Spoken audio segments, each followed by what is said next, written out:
इस बात को याद रखना कि मैं बहुत जल्दी मर जाऊंगा। मुझे अपनी जिंदगी के बड़े निर्णय लेने में सबसे मददगार होते हैं, क्योंकि जब मैं एक बार मौत के बारे में सोचता हूं तब सारी उम्मीद, सारा गर्व, असफल होने का डर, सब कुछ गायब हो जाता है और सिर्फ वही बचता है जो वाकई में जरूरी है। ऐसा कहना है दुनिया के सबसे प्रभावशाली एंटरप्रेन्योर स्टीव जॉब्स का, जिन्होंने अपने संघर्ष के दम पर वह मुकाम हासिल किया जो कि हर किसी के बस की बात नहीं।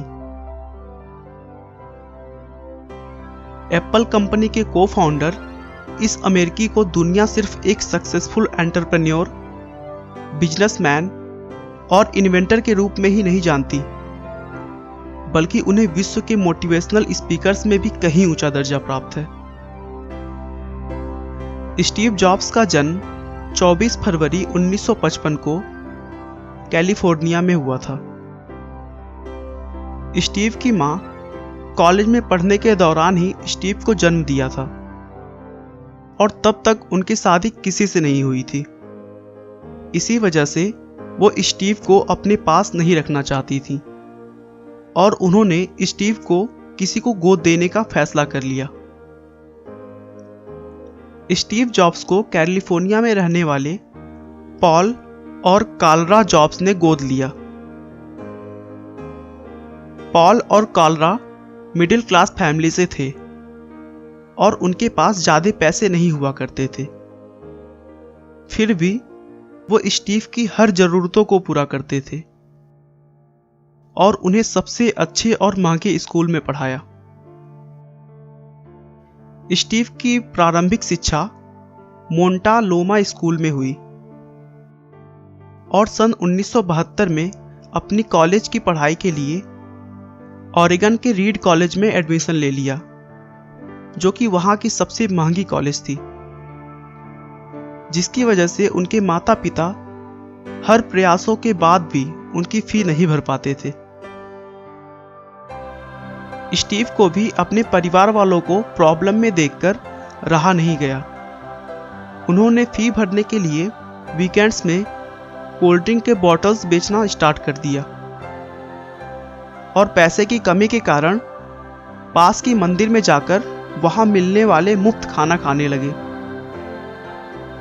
अपने होटल का किराया बचाने के लिए अपने दोस्त के कमरों में जमीन पर ही सो जाया करते थे। इतना कुछ करने के बावजूद पूरी फी नहीं जुट पाती थी और अपने माता पिता को कड़ी मेहनत करता देख उनसे रहा नहीं गया और उन्होंने कॉलेज छोड़ दी। उसके बाद उन्होंने अपना पूरा समय अपने पहले से सोचे हुए बिजनेस पर लगाने लगे।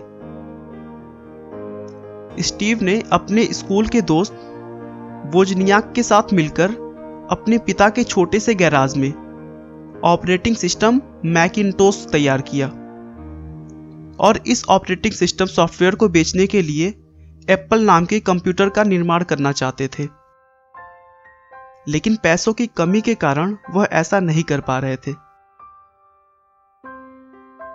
उनकी यह समस्या उनके एक मित्र माइक मर्कुल्ला ने दूर कर दी और उसके बाद सन 1976 में मात्र 20 वर्ष की उम्र में उन्होंने एप्पल कंपनी की शुरुआत की।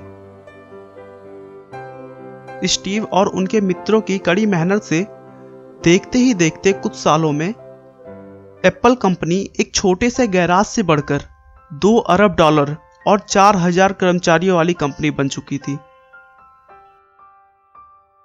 लेकिन स्टीव की यह उपलब्धि ज्यादा देर तक नहीं रही।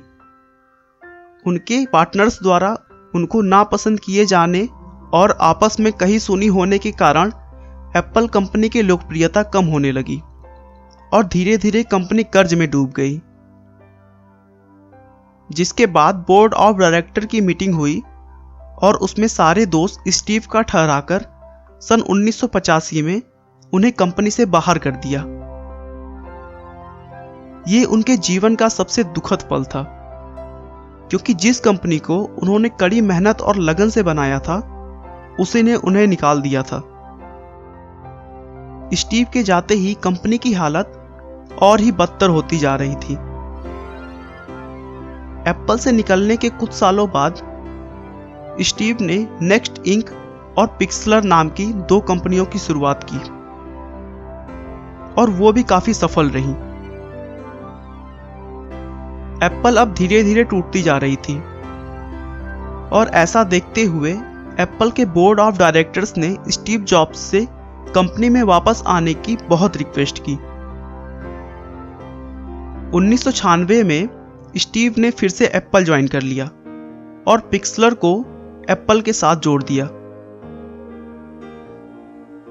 स्टीव अब एप्पल के सीईओ बन गए थे।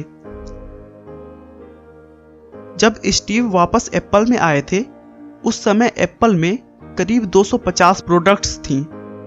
उन्होंने आने के बाद अगले कुछ सालों में इसकी संख्या 10 कर दी और केवल 10 प्रोडक्ट्स पर अपना ध्यान केंद्रित करने लगे।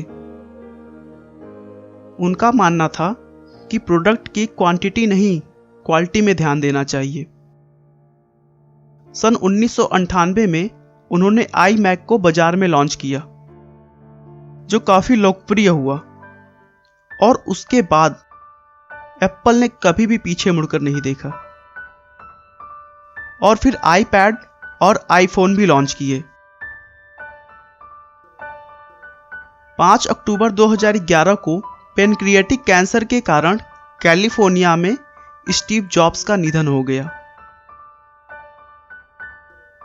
लेकिन आज भी उनकी लोकप्रियता पहले की तरह ही बरकरार है। स्टीव का कहना है कि जो लोग इस बात को पागलों की तरह सोचते हैं कि वो दुनिया बदल सकते हैं, सच में वह दुनिया को बदलते हैं। आपका बहुमूल्य समय देने के लिए बहुत बहुत धन्यवाद। इस वीडियो को लाइक करके आप हमारा मनोबल बढ़ा सकते हैं। मैं हर रोज एक नई इंस्पिरेशनल और मोटिवेशनल वीडियो के साथ आता हूं। दोस्तों, अगर आप हमारे वीडियो को मिस नहीं करना चाहते तो कृपया चैनल को सब्सक्राइब कर लें। आपको यह कहानी कैसी लगी हमें कमेंट करके जरूर बताएं। धन्यवाद।